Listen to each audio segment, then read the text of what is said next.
Oh, it's real. It's damn real. Kurt Angle's back. Real interactions between Matt Riddle and Seth Rollins in a real horrendous 6 women's tag team match. There's a lot of real shit on Monday Night Raw. Some people labeling this the worst Raw of the Triple H era. Just based on the fact that Angle was back, we had Angle and Edge reliving an iconic moment, and we had like one of the most like strangest, like just surprising bits of interaction between Riddle and Seth Rollins I think I've ever seen. It was quite good. I would say this was actually an okay show, so I'm not buying into that. I think you could make a case that this was probably the best Raw of the Triple H era. I'd say so. A few good moments that I would actually describe as good.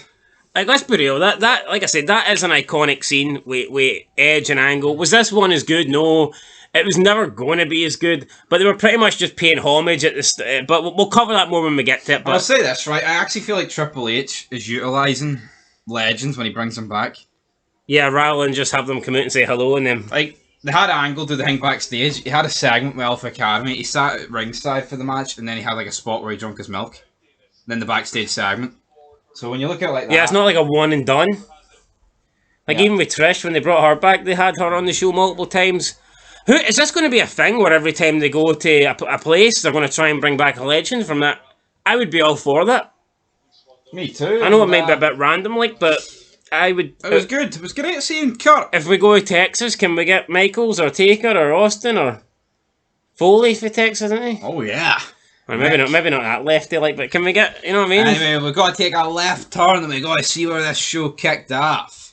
Kicked off with AJ Styles and Dolph Ziggler versus the Judgment Day. Yeah, what's going on here? AJ Styles feeling so irrelevant. It's mad, like, this guy. I mean, his first couple of years in WWE was so good. His last couple of years in WWE have been really, really bad. Like, his last couple of years is what you expected the first couple of years to be like. Like, through no fault of his own, like, but he has been irrelevant, and that whole run with Omos, I think, was horrendous. I've got a 7'2" bodyguard. I mean, who gives a shit? I thought that was horrendous. And where is Omos now? Exactly. I haven't even seen Omos now. Where's Fear Mahan? Get him back on the fucking side of a milk carton. He's gone. Where's Kurt Angle's milk? Someone draw Fear Mahan's face on it before you chuck it into the crowd. Anyway, yep, Judgment Day defeats Ziggler and AJ. You know, I mean, I don't know. Maybe AJ needs to move back to SmackDown. I don't know. It's just not really working on Raw.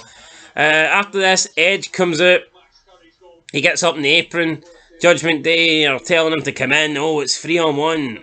And Edge is like, you didn't think I came alone. Rey Mysterio and Dominic with candlesticks attacking the Judgment Day. Well, they attack 2 members. Rhea Ripley just jumps out the ring. And this is so awkward, right? They make it's 3-on-3 here. But when the men on the opposing team got the upper hand, Rhea Ripley can't do nothing. She just stands on the outside.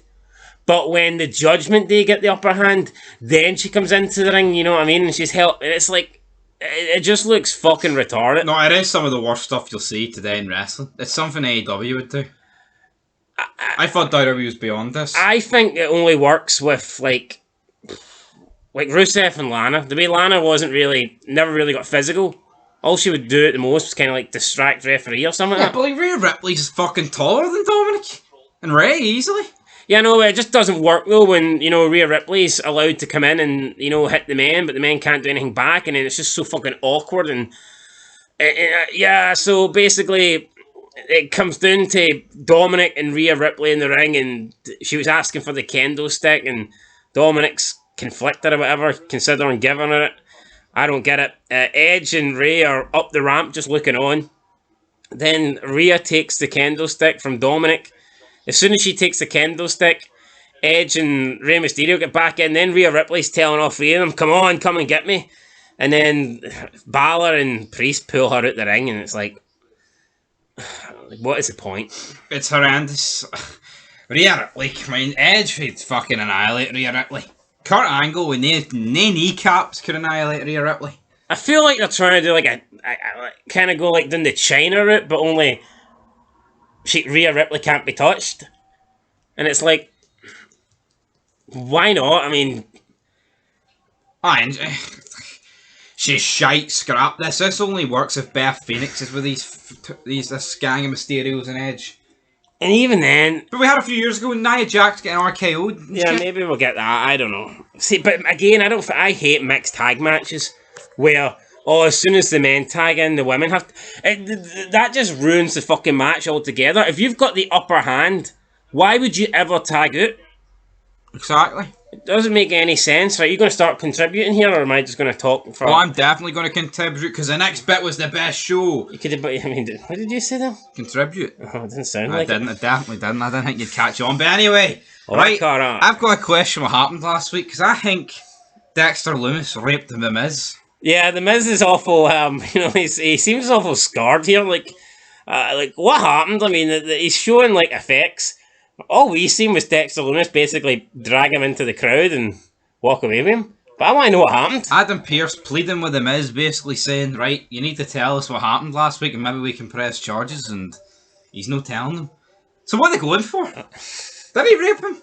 It's not fucking the question. It'd be a good storyline if they did. I mean, look at that mustache. He's definitely capable of it, like. Because I'm The Miz, and I just been raped. Anyway, though, this was actually good acting for The Miz. Ciampa just being pretty much a goofball throughout. Yeah, I'm not a fan of Ciampa, right? Like, I look at The Miz and you're like, oh, you know what, this guy has kind of been pushed as like the WWE guy, you know, the Hollywood guy, the it factor. And then you look at Ciampa and he just spells it fucking indie wrestling. This isn't a good... I don't think this is a good... Sweet cheese. Yeah, but is this a good... cheese without the Is this a cheese. good pairing? No, it's a... It's not even like you can say, oh, Ciampa's a... They're trying to like portray it as if Ciampa's a rookie learning off The Miz. It's like... Ciampa's older, isn't he? Yeah, it's like... I just don't get it. I mean, honestly, I don't get it. It was actually alright, though. I forgot to mention this. Do you not think someone like Austin Theory would suit The Miz more? Yeah, absolutely. He's like a mini Miz, isn't he? That's what I said. I bet he's got more of a character and stuff like that, and... I don't know, I just look at Ciampa and The Miz, and it's like the fucking oddest pairing I think you'll ever see. I don't get it. Well, actually, talking about the oddest pairings, next up we have a 3-on-3 match. Belair, Bliss, and Asuka taking on 3 local jobbers. This has to be one of the worst Raw segments I've seen in a while. Yeah, these 3... It's up there with Nikki Cross and Rhea Ripley. Remember that segment? Oh, aye. In terms of a match, I'd say it's up there. These 3 local people weren't great. I mean, you've Bianca Belair fucking showing off and then doing taunts and climbing on the top rope and slapping her ass, and... Why? I mean, that seems heelish to me. Yeah, especially, like, why are you showing off against 3 people we don't even know their names? I'm, like, never seen them before and never will. And, like, she's the champ. She's been the champ for a long time. How are you expect to believe that... Like, what's the point of this match? Is it purely just because they've got a 6 women's tag match at the weekend? So... Oh, what's billed for it? Yeah, that's what it is. But is there not 3 people on Raw? Where's Nikki Cross and Doudrop? They've been fucking promoting that. Didn't you see it on the show, like? Exactly, I mean, but... where's Nick? Why not team up? Fucking... And also, the wrestling was sloppy. Asuka missing kicks, Bliss hitting maneuvers that had no impact, and Belair's just shite. It was fucking garbage, I tell you what, I think Bliss has got really, really shit in the ring, like. Not that she was ever great, like, but I don't remember her being this bad. Yeah. I know she had a lot of time off and stuff, and... I don't know. Pretty much didn't wrestle for like 2 years, but... I don't know. Again, it was like an AEW match. Asuka, you know, sloppy. People say Asuka's this great striker. Just missed with everything she was throwing. I didn't see that. And Bianca Belair, I mean... But I'll tell you what, right? All that matters is what's up next. Titus O'Neil announces a $100,000 donation to the Connor Cure Fund. And sadly, that donation is going straight to the bank account of Mr. John Cena, because that's exactly what he gets for every wish. So not much of a donation, is it? Nope. So, Titus O'Neil... No, hold on. We make it as if John Cena's a great guy for them make it. Give me $100,000 and I'll do it. I'll go into the Ulster Hospital now and be like, you're going to die in 6 minutes, mate. Da, da, da, da. I mean, a couple of...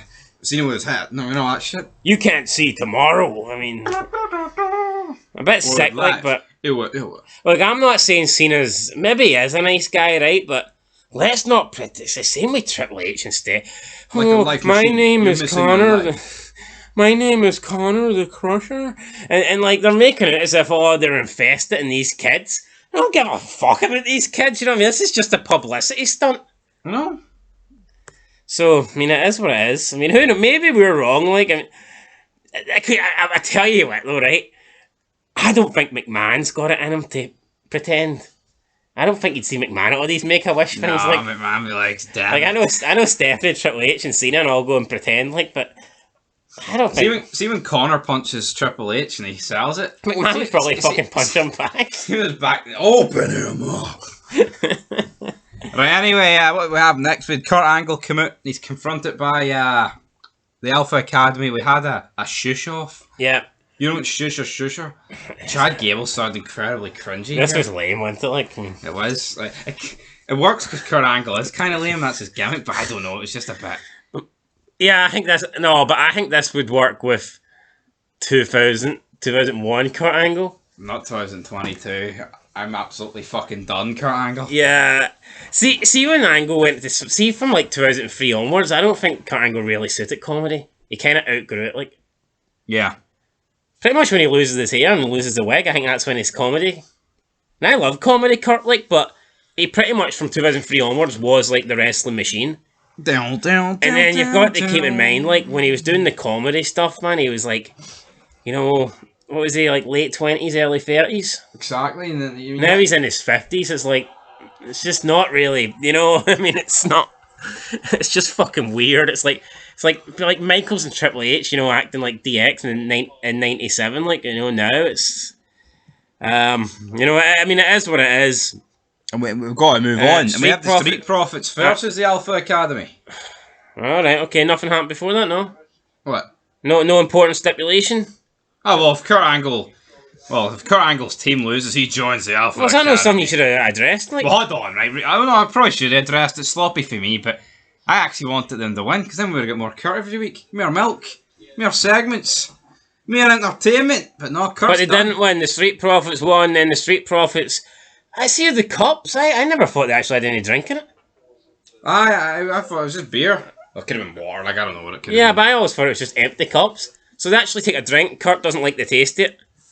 Or maybe it was just a case of they took a drink. That's for this occasion. Yeah, it could have been that. It could have been as simple as that. Like, I mean, I don't know, because I don't really know what their entire gimmick is. Kurt Angle absolutely drugged out his fucking Kurt Angle doesn't like the taste of it. Then he goes underneath the announce table and does an Austin, but instead of pulling out beer, he pulls out milk. No Fear Mahan on the milk. No Fear Mahan on Raw either. I mean, I did predict him to get released. It's been a bit longer than I thought, but tell you what, keep checking No DQ, guys. I think we'll see it soon. Anyway, they drink the milk, and Angle throws the milk into the crowd, and Brian Saxton's like, oh, this reminds me of my childhood. I mean... It was It's like Brian Saxton marking it. That's what we should be saying, you know. We should be sitting watching it, the fans, and going, that reminds me of our childhood. It shouldn't be fucking a commentator. I know. Good old JR. I remember when superstar Billy Graham, brother, was doing the leg dropper for the Hulkster. God damn it. Hey, anyway, what did we have after that? We had Riddle and Seth Rollins backstage face-to-face, not face-to-face, face-to-face via satellite, and this was good. This was very good. A couple of sick burns in the end, and like you thought Riddle got Rollins, but then Rollins buries him. I like this. Corey Graves being the wee what do you call it, the wee middleman, the interviewee, the sit downer. Alright, well that was in the next one, mate. Aye, but it happened at the end, it. It's the same segment. No, it's not. Aye, it is. They just split it and put it different. No, it's not. Aye, it is. No, it's not. That happened earlier in the night. So you're trying to tell, but it happened literally straight as soon as it ended, yes or no? Even though they might have showed it later in the night. Alright, okay. Well, I'm still right by that logic. Okay, That's what happens when you walk at home. Anyway, this was good. Basically, Riddle says that there's only one man in your household, big man, and it's Becky Lynch, it's no you. But he does it in his wee stoner voice, so absolutely. Bro, and Rollins is raging, man. This will be a good match. Then Rollins like, you still there, bro? You still there, Riddle? Riddle's like, I'm here.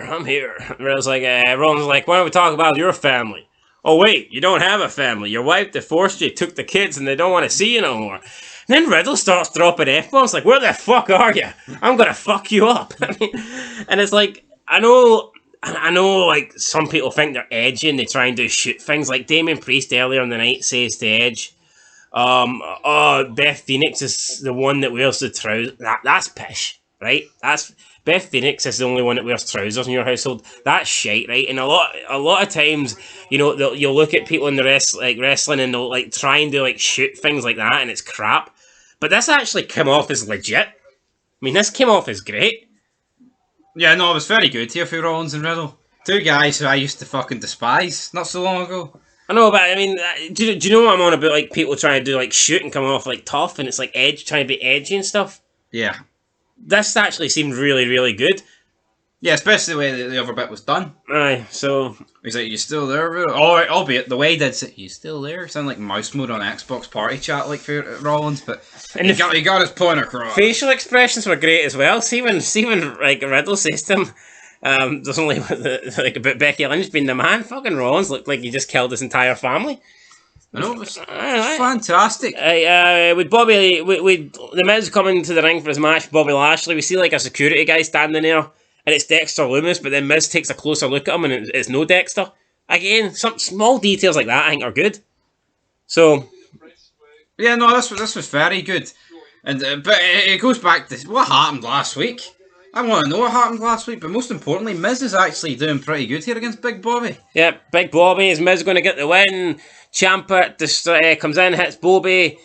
Looks like they're about to win, but the Miz pauses because he sees Dexter Lumis up in the fucking rafters. Dexter Lumis is doing a sting. Dexter's going to rape you. This distracts the Miz. Ciampa's like, what you doing? There's nobody there. Bobby Lashley comes up from behind. Miz is like, yo, get security. Go and get him. Take him out. Get him! And then Bobby Lashley comes up, applies the Hurt Lock, and makes the Miz tap out. Connor the Crusher Cure. Did we cover this already? Or? We've already covered it. They're milking it for the money. With network exclusive stuff with Theory and Gargano that we didn't watch. Whoa, wait, we had Edge pulling a joke on Kurt Angle. Fucking hell, we have to get that in.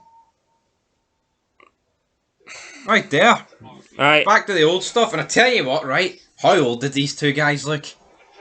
Because we're actually currently watching 2002, and it's like, yeah, I seem to think 2002 is only about 12 years ago, but it's 20, like, it's not... Yeah, it is. I mean, it was basically, you know, it's just paying homage to the segment that they had back in 2002. Like, I remember when WWE 13 came out, and the Attitude Era was 15 years ago. Now it's like 25. 25? What's going on? But it was good. But then at the end, we have Dominic and Ray talking about what they're going to do. He's like, we need experience for this match as class as they can. And Dominic's like, I thought it was supposed to be family. And Mysterio's like, Edge is family. And he's like, I need the experience for the match. So Edge is family, but 2 months ago he was fucking battering these. So, basically I see Dominic joining the Judgment Day. Yeah, I see that. And I didn't think the Judgment Day could get much worse, but yeah, it is. That's I think Dominic joining it certainly doesn't help things. I mean, yeah, it is what it is. This was a good segment though for Kurt. We then had Kevin Owens confronting the Bloodline. They have a match. Sami Zayn's trying to defuse things. He's like, I'm trying not to get your ass kicked here by Jey Uso. That doesn't work. Kevin Owens ends up taking on Jey Uso. I mean, it was an okay match. The Usos are distracting the referee. They want Sami Zayn to hit Kevin Owens with a chair. He doesn't do it. Doesn't want to hit his best friend with a chair. And then Kevin Owens hits a stunner on Jey Uso. Gets the win, whatever. So, yeah. And then Raw went after there with the segment that I was talking about that was split into 2 parts. And it was basically, like we've already covered it, but it went off the air. So Raw went off the air, mate, with a women's tag team match. Don't you forget about that. I know what you're trying to do. What order's this shite in, seriously? What? Is this what we went off the air with? That's what Raw went off the air Holy with. fuck. The Rollins... Why not go off the air? Rollins Riddle's like a network exclusive, I think. Well, not network exclusive, but I don't think they actually showed that in USA Network. With them fucking blah, blah, blah. Fuck you, man. Did they? Oh, they would have had to. Or maybe they did, right? But point is, we have to get to the women's tag match. Rodriguez and Alia win. And who said this in the preview? This guy said this. Hey, in the forget preview. about that. I mean, forget about that. It's a fucking women's tag Would team match. Raw not have been better with Riddle like getting up and leaving and like shouting, "Where the fuck are you?" Riddle's got a gun. I don't got far like. Oh, he dropped an F. Yeah, they've used guns. They've never dropped an F bomb. He's got flip flops and he knows how to use them. So That's pretty much it. anyway, right? Yeah, women's title match. Io Sky and Dakota Kai are winning. Bailey's up in the apron. Then we get Bianca, Bliss, and Asuka running it. Bianca's running like she shit herself. Why? I do not know. Bailey runs to the back. Aaliyah makes a blind tag. They don't see Aaliyah tagging in. Raquel's getting battered. Aaliyah rolls up Dakota Kai and they win. Yeah, that's smart. You know, Tell you what, everything to do with the women on this show is awful. And even, like, all their stuff solely, and then the Rhea Ripley stuff. Take away it all, you actually don't have a bad show. Yeah, nah. Rating time. I'm going to give Raw a 4. I enjoyed it, but again, the stuff that was bad was bad. The stuff that was good was I'm good. getting it a 4 as well. The Riddle Rollins is some of the best stuff I've seen in a very, very long time. And, you know, seeing Kirk back, him and Edge interacting. Really good stuff, so I'll get a 4. Actually looking forward to Clash of the Castle. I think it could be a good pay-per-view. Drew McIntyre, he's going to win. He was on Sky Sports News. Alright, go follow Sky Sports News and follow us as well while you're at it. Till next time. Peace.